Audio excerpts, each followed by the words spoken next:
Tama lang, pero iniisip ko, dapat maging excited para marami kang matulungan. Paano ka nasali dyan sa Bagong Pilipinas? Party list. Siguro pinagkaloob ito ng Diyos.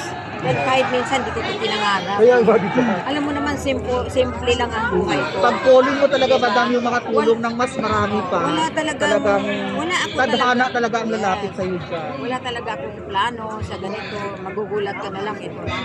Di ba? Wala talaga. Parang na-shock lang ako na may dumating ng ganito, na may ganito. Ititingnan natin. Baka dito talaga ako Ba't ka napayes? ng Panginoon para makatulong sa ating mga kababayan na nangangailangan ng tulong. Madam, ba't ka napayas sa ano nila, sa offer nila na kunin ka nila as third nominee? Hindi ka na nagpatumpik-tumpik. Ba't ka napayas? Napapayag nila maging third Kasi nominee? naisip ko, ang sabi kasi ay para sa mahirap at tutulong talagang magkakaroon ng kabuhayan ng mga kapwa natin na kababayan natin. So, nag-yes ako kagad nung kinumbinsi nila ako.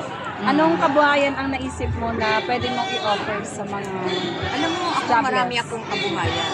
Kahit naman wala pa ako sa politician o wala pa ako sa ganitong tumatakbo ng politics na ito.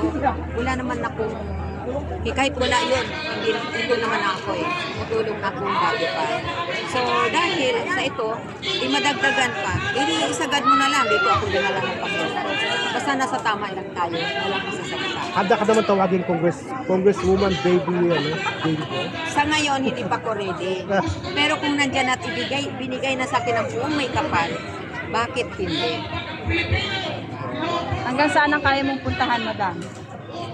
Kasi Hanggang saan ang kaya mong eh. puntahan? Oh, Abay, nationwide campaign to eh. buong Pilipinas, pupuntahan ko yan sa sulok ng daigdig ng Pilipinas. Sama kami sa Dumaguete. At kasama ko kayong lahat. Yes! Ako lang ba?